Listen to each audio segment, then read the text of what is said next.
Welcome. I'm going to be talking now beyond movement. I hope you're enjoying these lecture series. But as you've come to learn already and hearing from all the different lectures, Parkinson's disease is both a motor and non-motor system. Disease. So we have both symptoms of the motor aspects of the disease and the non-motor aspects of the disease. So beyond movement, this particular lecture, we're going to understand the pathophysiology of Parkinson's. We're going to talk about the motor and non-motor symptoms in Parkinson's. We're going to understand the autonomic nervous system and how that plays a role in Parkinson's and all the Parkinson's related disorders as well. And we'll talk very specifically how to treat these non-motor symptoms and also barriers in identifying neurogenic orthostatic hypotension in Parkinson's disease. So we started off talking in the first series in Not Your Grandmother's Dopamine about the SA shaking palsy. And in 1817, that's when James Parkinson really started to describe clinically what we saw in Parkinson's, but what's happening from a pathophysiology standpoint.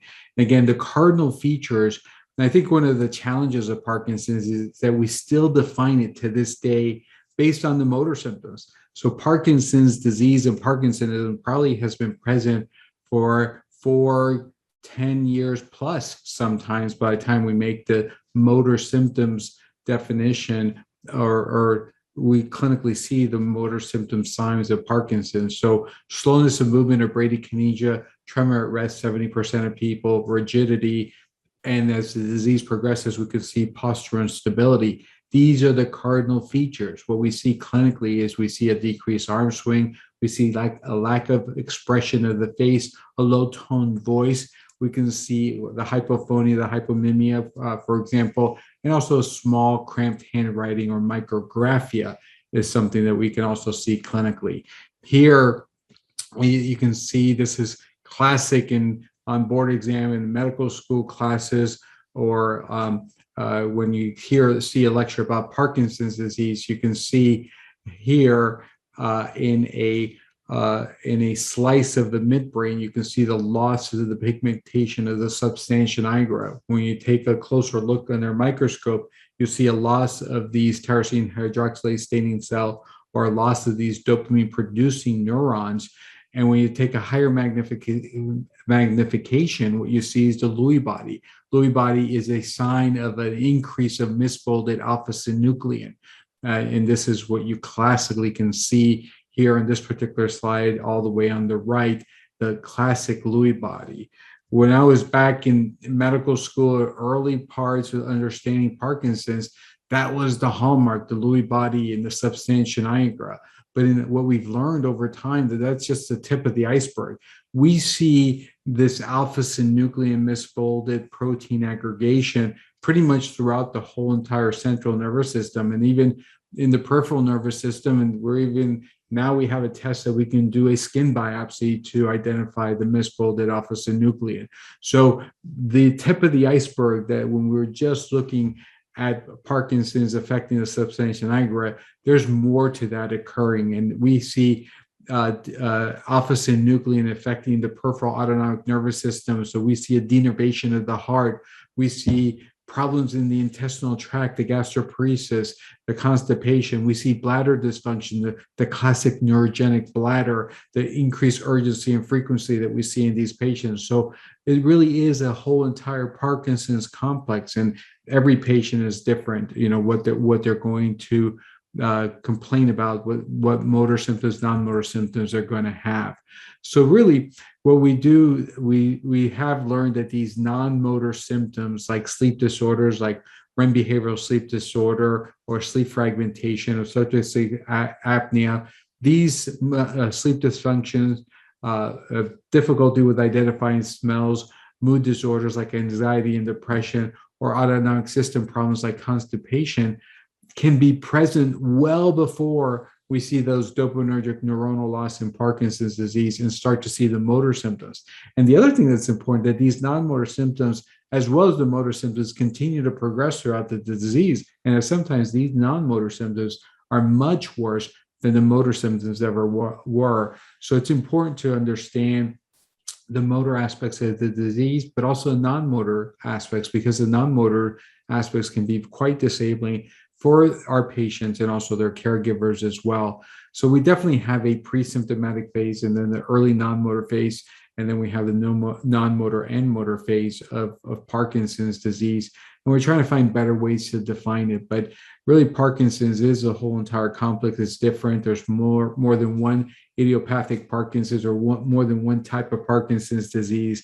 And we're continuing to learn. Hopefully with genetics, we're going to learn a lot more in the future and how to really subtype them all. Right now, it's kind of like an umbrella term, and every patient can be a little bit different.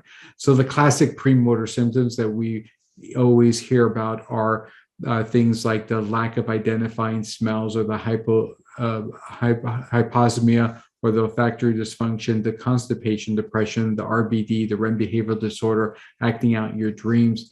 And the problem with this is why we see so many different things going on with Parkinson's, is that it's not just a dopaminergic loss, or loss of dopamine producing cells, or loss of dopamine in Parkinson's. That's a big part of how our patients feel and how they move. But we're also seeing norepinephrine dysfunction and problems in the locus coeruleus. We can see the alpha-synuclein misaccumulation there, the misfolded alpha-synuclein. We can see problems with acetylcholine. We can see problems with serotonin, etc. So multiple neurotransmitters contribute to these non-motor symptoms that we do see.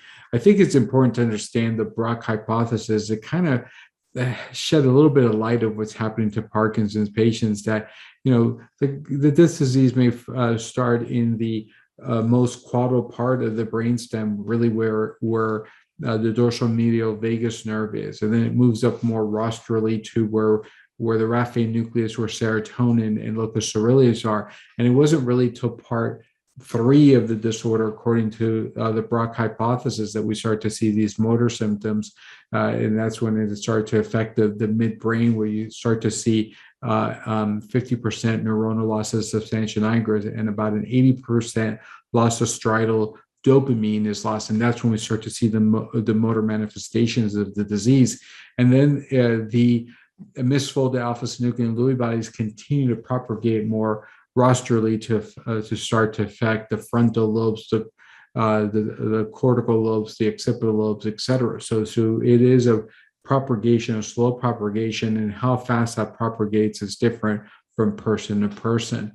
And because of this, we start to understand the non-motor disorders that happen in Parkinson's. So again, we talked about the hyposmia, but you can see fatigue, depression, anxiety, the REM behavioral sleep disorder, and this may precede the disorder. The RBD can precede the movement disorder by 15 years sometimes. Constipation can precede the disorder 20 to 30 years.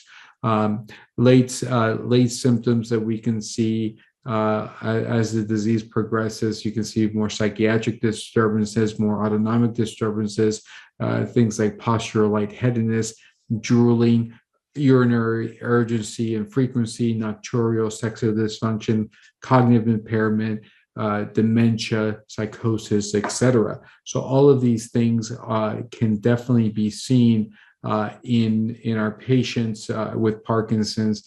And a lot of times you are spending a lot of time talking about difficulty with eye closure, like blepharospasms, constipations, problems with the urination, increased sweating, difficulty speaking, excessive salivation, orthostatic hypotension, the denervation of the heart, etc. All of these are part of our daily clinics with Parkinson's. When we take care of Parkinson's disease, is not only just about the tremor and slowness of movement or the rigidity. We're treating the whole person, and this involves both motor and non-motor symptoms. So we can see a fair amount of neuropsychiatric and cognitive dysfunction in these patients. So depression. So sometimes they've been seeing a psychiatrist, and because they haven't identified the dopamine dysfunction, sometimes it could be really hard to treat the depression, or the inability to have fun again, or the ability to feel good again. With sometimes with that, not only the depression and the fatigue, dopamine is a feel-good neurotransmitter. So sometimes what was missing is replacing the dopamine, and some of these antipsychotics or these SNRIs, like the block the dopamine active transport, don't really sometimes help our patients. So, and SSRIs being tried, and they were just missing that part that they needed to also replace the dopamine as well. It wasn't only through serotonin that needed to be treated. Anxiety, and sometimes we see this when patients wear off of their levodopa, severe anxiety. Psychosis and dementia, we've learned, has a big role in our patients because of the serotonin receptor 5-HT2A could be increased. And Dr. Torres-Yagi definitely will be discussing that, or has already discussed that in some of the treatments for Parkinson's disease psychosis. We can also see mild cognitive impairment in up to 78% of our Parkinson's patients. May not be a true dementia, but we can help our patients with that as well. And Dr. Yagi will be talking about that, the apathy, the fatigue, the sleep disorders that we see, like the sleep fragmentation, insomnia, and RBD, very important to identify. And there are treatments that can help our patients. So we're going to spend a lot of time in this particular lecture talking about the autonomic dysfunction that our Parkinson's patients have, like the constipation, the excessive sweating, the urinary dysfunction, the sexual dysfunction, and the drooling, the Sialorrhea. But one thing that's often overlooked are some of the sensory complaints our Parkinson's patients have. They have a lot of pain. I often state to our movement disorder fellows and our residents and our students that we as Parkinson's disease specialists can make the diagnosis probably sooner if we hung out with our orthopedics and rheumatologists, because pain is probably one of the earliest signs and symptoms of Parkinson's, with the muscle rigidity. Patients have neck pain, shoulder pains, calf pain, knee pains, low back pain, and it's there and it's just not being seen. So pain is actually also part of the syndromes that we see when patients wear off, that they complain of a lot of pain. So pain is a symptom, a non-motor problem of Parkinson's. Loss of sense of smell, again, and taste is another sensory complaint that our patients have. And we see a lot of visual changes, a lot of double vision, patients having difficulty reading because of the diplopia, the intermittent diplopia that they get. So these are all true sensory problems and non-motor problems that our Parkinson's patients get. But we're going to really highlight a little bit more and talk a little bit about the autonomic in this particular lecture. We do have from the Movement Disorder Society back in 2019, they looked at some of the non-motor symptoms and some recommendations for orthostatic hypotension, looked at some of the evidence. Fluticortisone, there's still insufficient evidence, and some people argue that it shouldn't be used. It's still used quite readily, though, in the treatment of neurogenic orthostatic hypotension. Midodrine, there's still insufficient evidence. Maybe it's possibly useful, just like the fluticortisone, but these are commonly used with patients with NOH. But we do have droxidopa, which does have possibly useful, and it has an FDA indication for the treatment of neurogenic orthostatic hypotension and is used. So these are things that have been used. There's been some work, it's still insufficient, but it's still investigation using products like domperidone, which is an antiemetic available outside of the United States. Yohimbine, again, is investigational, but it's possibly not helpful. For sexual dysfunction, sildenafil is efficacious, clinically useful.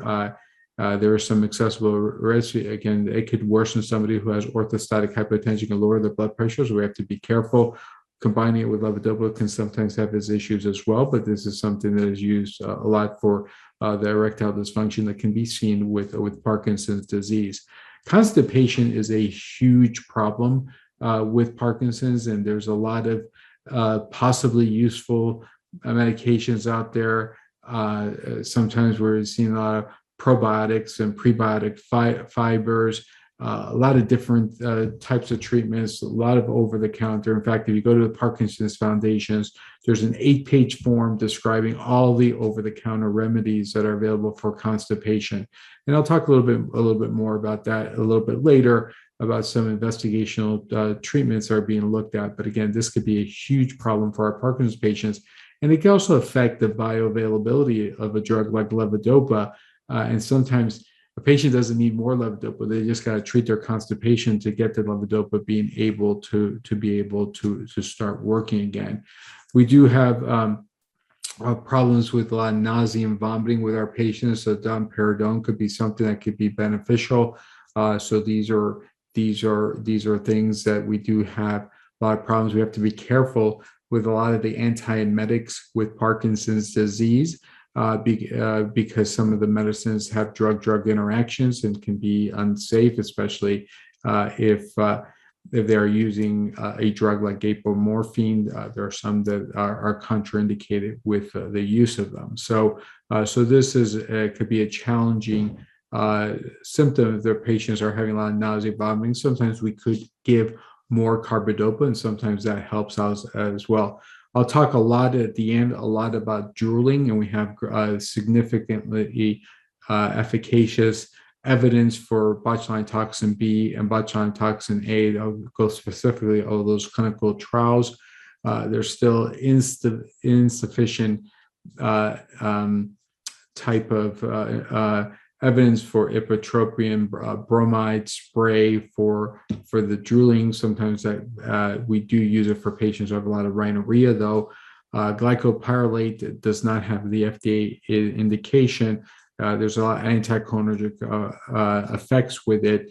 It does have an indication for pediatric sialorrhea or drooling, but in adults, we don't have that. But sometimes it can be challenging to use because of the anticholinergic side effects. And then urinary frequency, urgency, and urge incontinence, huge problem that we do see in our Parkinson's patients. And again, this is a whole entire area that we'll talk a little bit later. So let's start with constipation. And we know now that Parkinson's may begin in the gut, and we can see constipation and gastroparesis, just a slow GI system, really affected, decades before we start to see the motor symptoms, and we see accumulation of the misfolded alpha-synuclein in the dopamine serotonergic neurons of the enteric plexus of our Parkinson's disease patients. So we can start to see bloating, gassiness, etc. Gastroesophageal reflux disorder, very common because of the constipation.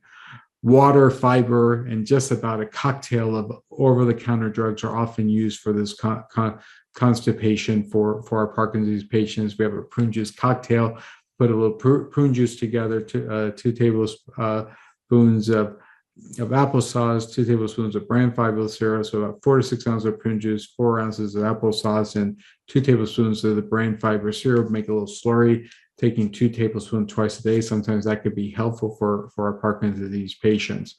No one drug is FDA approved yet for constipation with Parkinson's disease.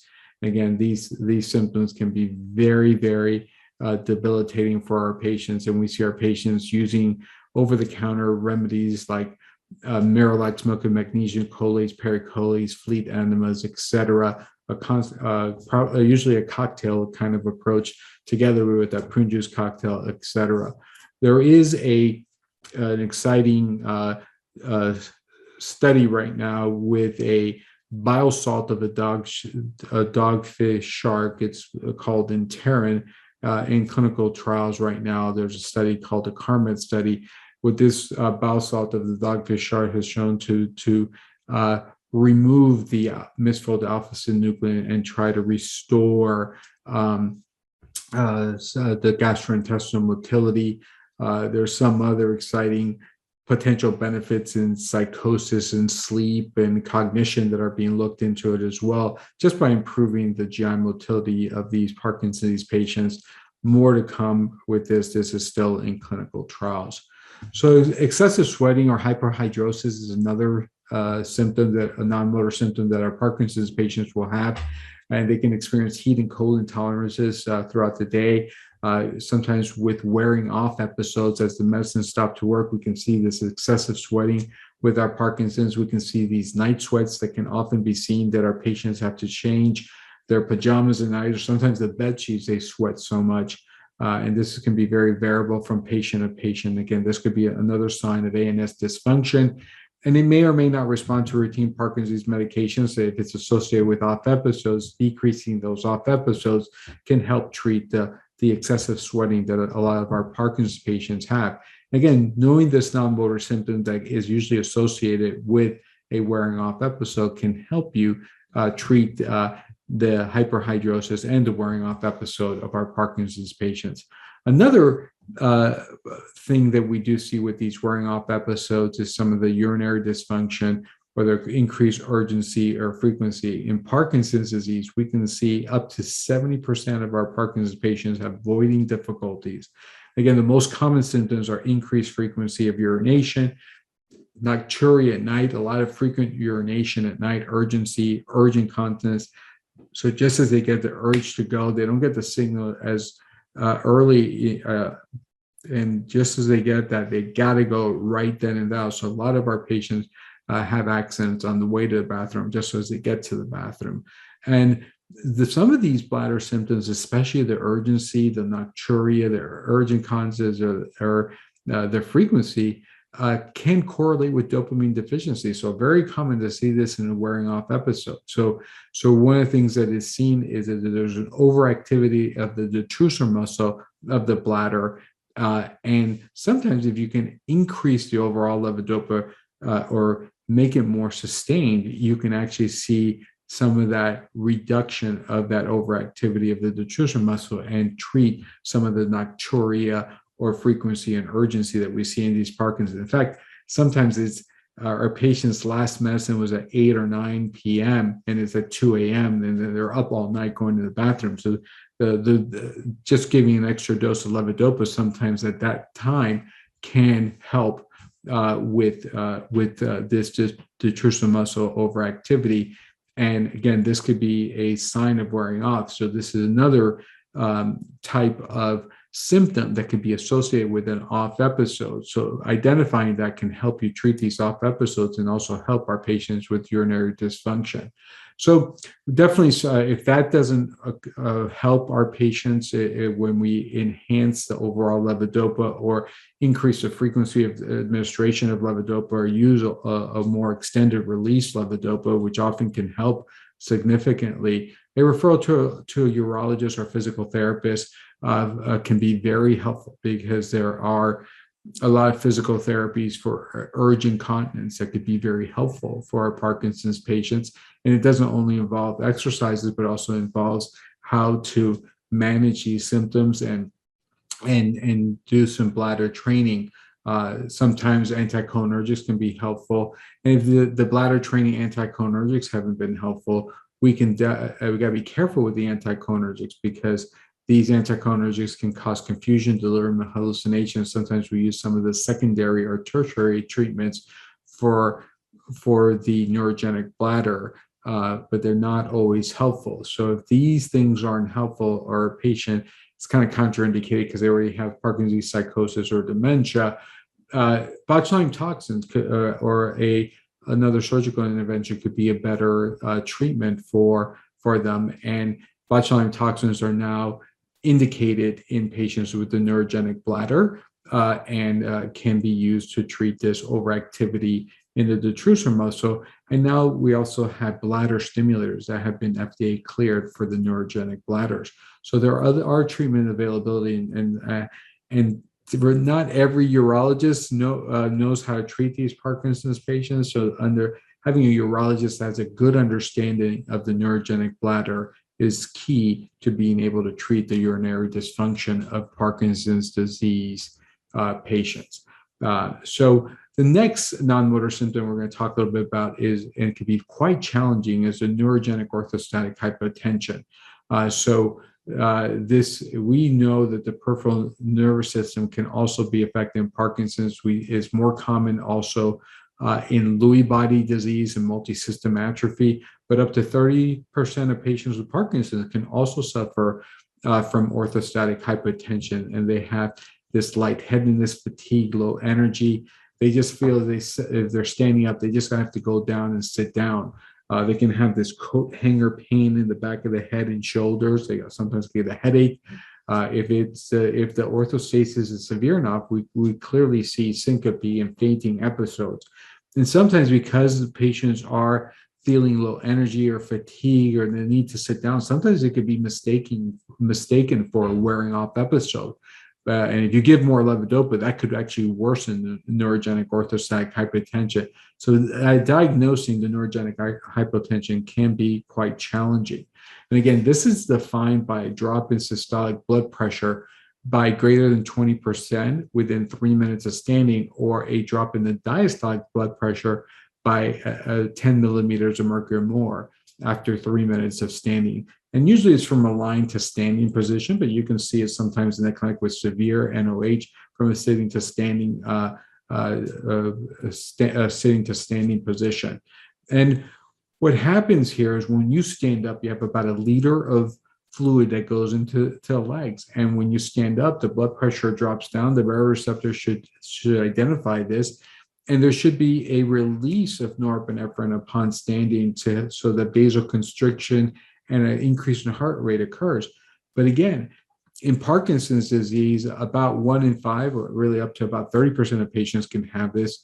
Most patients with multisystem atrophy have this, 4 out of 5, so 80%, 80 to 90%, or they eventually develop that. And in pure autonomic failure, we know that's in alpha-synucleinopathy, all patients are going to have neurogenic orthostatic hypotension with pure automatic failure.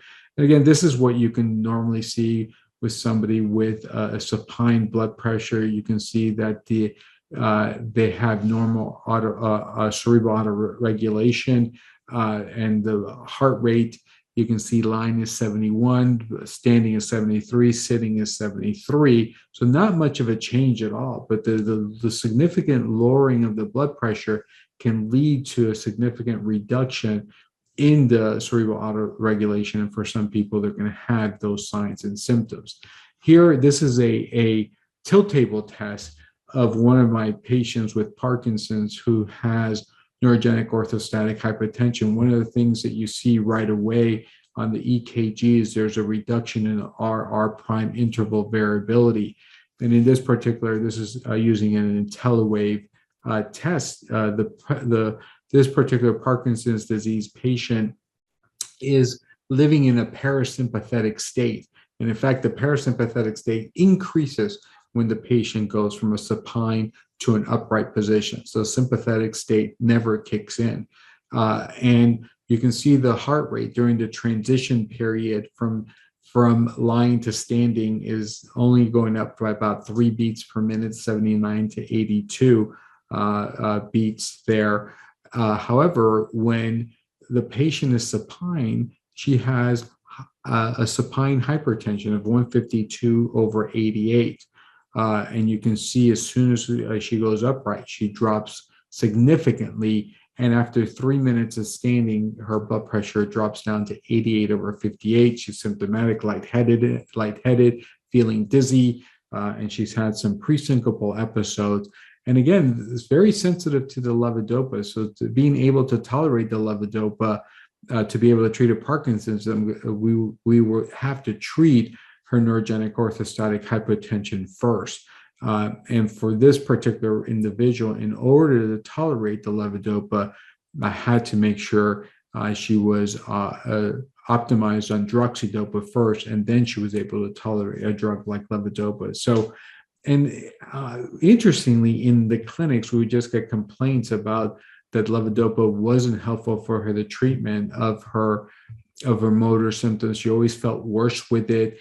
And we never really captured the severity of her orthostatic hypotension until we did this tilt table testing with autonomic nervous system testing that we do, that we have the ability to do using this IntelliWave program. So again, the symptoms of neurogenic orthostatic hypotension are very different from person to person. So and when you take a look at these symptoms, sometimes it can be some of the symptoms that you hear when somebody is off, but just feeling lightheaded or dizzy. Of course, if they pass out, that's an easy one to make. But sometimes patients that can just feel like they're about to pass out, and it's very hard to identify these. Sometimes people don't feel like they're thinking very well. Their vision is blurry. They have a headache. They can have neck or the shoulder pain or the coat hanger pain. They can have some chest pain. They can feel like they're falling or legs are buckling. They can feel fatigue, nausea, or just generalized weakness. So to treat these patients, because there's a decrease in the norepinephrine in these patients, and again, the standing pulls about almost a liter of blood into these lower extremities. And we know these patients are deficient in norepinephrine. Remember, dopamine is a precursor to norepinephrine. The cardiac output definitely decreases because of this change. So conservative measures can sometimes help for patients with mild NOH, but sometimes we need medical treatment. So the conservative measures include fluid, a lot of fluids, hydration, increased salt. We use things like non-sugary Gatorade or Powerade, compression stocking, compression bands. Keep the head of the bed elevated at about 30 degrees if there's supine hypertension. Small intermittent meals, avoid alcohol and diuretics because that can actually worsen a lot of patients with NOH. Droxidopa is the precursor to norepinephrine. That's a drug that we often use, and you use it up to 600 milligrams 3 times a day in severe, but we see patients at 300 milligrams 3 times a day. Again, it can be a little bit challenging to use this particular drug to find the right dose for a patient, but it can be very helpful for our patients. Midodrine, you got to be careful with the supine hypertension of those. Fludrocortisone, again, that showed the data is a little bit insufficient. There's some people who feel that it sometimes may not be the appropriate drug. Pyristigmine, again, this is a drug that's used in myasthenia gravis, is used off-label. We're still trying to find better drugs for NOH, but again, every patient is a little bit different. Sometimes it's a combination of all of these, and some patients with severe NOH, we're doing all of these things together sometimes. That's how severe it can be. So ANS dysfunction can be treated. It's very different from patient to patient. We have to look at all the medications, and we can make sure that our Parkinson's medicines aren't worsening this autonomic dysfunction. And some additional tests like the autonomic nervous system testing with tilt can be very helpful to diagnose it. Now let's talk a little bit about sialorrhea. I think botulinum toxins, in my opinion, are the main drug that are used in treatment of sialorrhea. If you take a look at what sialorrhea is drooling. It's just an overflow of saliva from the mouth over the lip margin. It could be very troublesome. We do have anterior drooling. That's when it overflows and you can visibly see it. Or you can have posterior drooling. Sometimes patients, when they're lying down, they have a lot of cough, and it could be aspiration, etc. So these are things that we definitely do see. So the most common causes of drooling that we see in neurology, number one definitely is Parkinson's in my practice, but you can see in cerebral palsy, you can see in ALS, traumatic brain injury, stroke, or various degenerative disorders. And what they all have in common is they have an impairment in swallowing. So decrease in swallowing. So up to about 84% of Parkinson's disease patients can have sialorrhea, up to 40% with those patients with ALS, and 58% of those with cerebral palsy. And it affects the quality of life of our patients and their caregivers as well. It can, for our patients, it can cause problems with eating, speaking. There can be a lot of malodor, and there can be some perioral skin breakdown, and even aspiration pneumonia because of the drooling of the sialorrhea. In fact, sialorrhea or drooling is a major complaint that we see in Parkinson's disease. It's probably the top 3 of major complaints in advanced Parkinson's patients, and aspiration pneumonia has a 20% mortality in Parkinson's disease. Conservative management, speech therapy is often the first step, but these measures do not have a significant long-term benefit in Parkinson's disease. In my opinion, pharmacological therapy should be avoided because patients are already pill burdened. There's systemic anticholinergic drugs. So these drugs like atropine, ipratropium, glycopyrrolate can sometimes cause further problems for our Parkinson's patients. And this can cause restlessness, irritability, sedation, delirium, psychosis. And I've seen in some cases, patients have some cardiac issues, heart block, because they put in too many atropine drops. So these drugs are not benign. I definitely do think we have to be very careful with the systemic pharmacological therapies in our Parkinson's patients, especially in our elderly Parkinson's patients.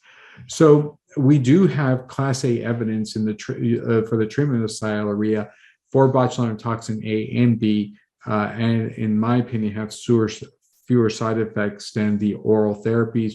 We saw FDA approval therapies for incobotulinum toxin back in July of 2018, and then riboflavin toxin in August of 2019. So these are our two botulinum toxins, the incobotulinum toxin A and riboflavin toxin type B, that we currently have available. And we take a look at the clinical trials review. We've seen incobotulinum toxin and riboflavin toxin have Class A evidence. These trials have been done, and now we have FDA approval. On botulinum toxins, there's been a lot of different types of reports about it, but no real phase 3 clinical trial for FDA approval. Same thing with botulinum toxin A, no FDA approval for Sialorrhea, but these are also botulinum toxins that could potentially be beneficial. But the two that we do have FDA approval for chronic Sialorrhea in the United States are the incobotulinum toxin A and the riboflavin toxin B. Both clinical pivotal studies did look at the difference between using ultrasound versus anatomical, and both approaches did show to be beneficial. No statistical difference in efficacy and safety between the two approaches. Some physicians feel that ultrasound's the way to go. Others say, I just do anatomical. In my clinical practice, I tend to do anatomical, but if I'm not getting the right clinical response and I feel like I'm getting the right look, I feel like I may be having a challenge or there may be atrophy of the glands, I pull out my ultrasound machine and I use the ultrasound, but I'm comfortable using ultrasound and anatomical guidance. And I can tell you, in my clinical practice, I see efficacy and safety like they saw in the clinical trials to be both comparable. But again, if I'm having issues, especially with efficacy, I will bring out the ultrasound machine without hesitation. So the locating the salivary glands, main two that we inject, two sets are the parotid glands on each side, and then the submandibular glands on each side. And what we use is we use the tragus and the angle of the mandible, and we go 50%. And we just go straight in, aim slightly towards the tragus. We use a 1/2-inch needle, 30 gauge needle, and that's how we inject the botulinum toxin. For the submandibular, we'll use angle of the mandible, mid-mentalis, 50%, and we'll go straight in right at the edge of the mandible and straight in right here. I can actually feel my submandibular gland. Again, we'll go straight in with a 30 gauge needle, 1/2-inch, and very well tolerated doing the anatomical guidance. Again, you can use ultrasound as well. Let's first take a look at the SIAXI study, which was using incobotulinum toxin A, and it was 100 units. It was 30 units in each parotid, 20 in each submandibular gland. And we can see one of the primary endpoints was the change from baseline in the unstimulated salivary flow rate. And you can see a significant reduction lasting up to 16 weeks compared to that of the placebo for patients who received a total 100 units of the incobotulinum toxin type A.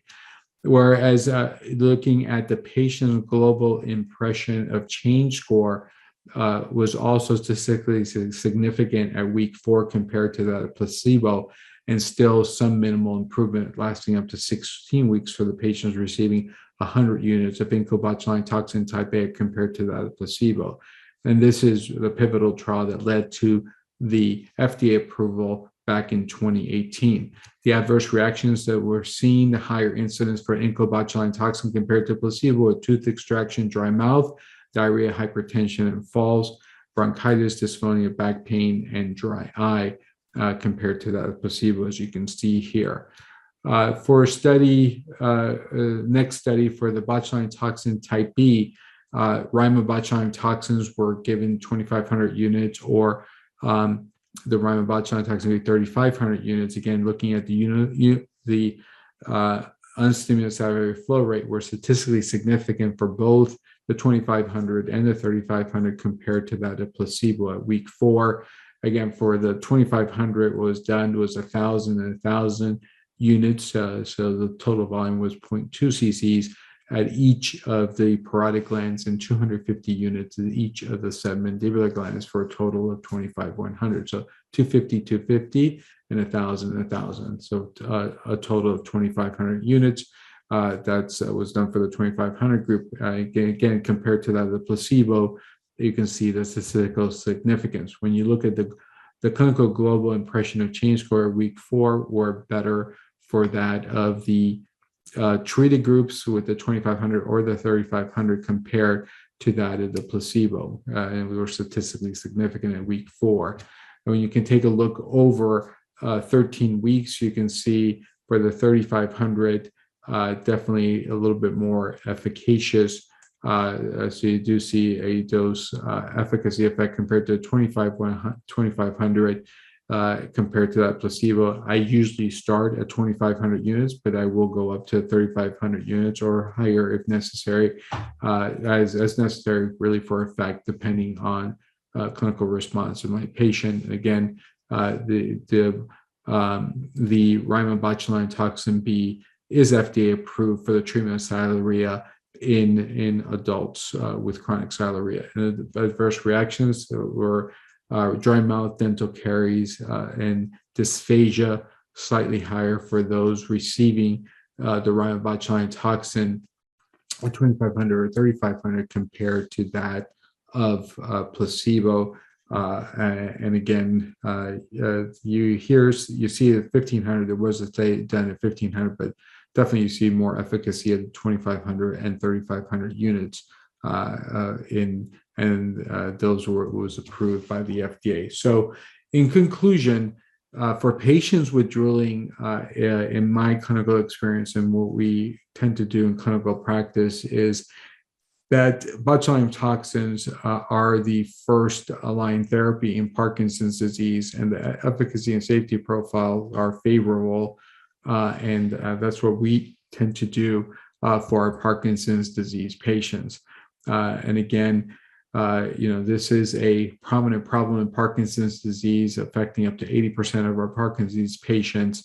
And I think now we have, looking at our research and the fact that we have FDA approval and advancing our therapeutics, that botulinum toxins should be offered to our Parkinson's patients, having a lot of either anterior or posterior drooling. Again, asking our patients about it, sometimes you could see it right there in the exam room. The spouse is holding paper towels or a towel, or their shirts have a lot of stains on them, etc.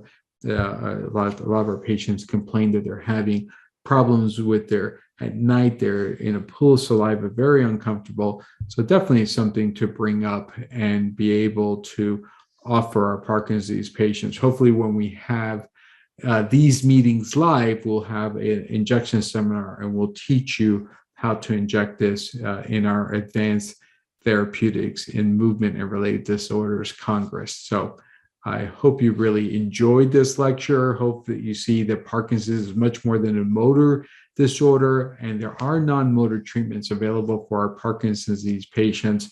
And this was just a highlight of some of the therapies, and hopefully we'll see more and more efficacious therapies for these non-motor problems for our Parkinson's disease patients in the near future. I hope you enjoyed this lecture. Thank you so much for joining me. Look forward to meeting all of you, hopefully personally in the future. Hope you're enjoying these lectures on how to advance your treatments, especially in Parkinson's patients. Bye-bye.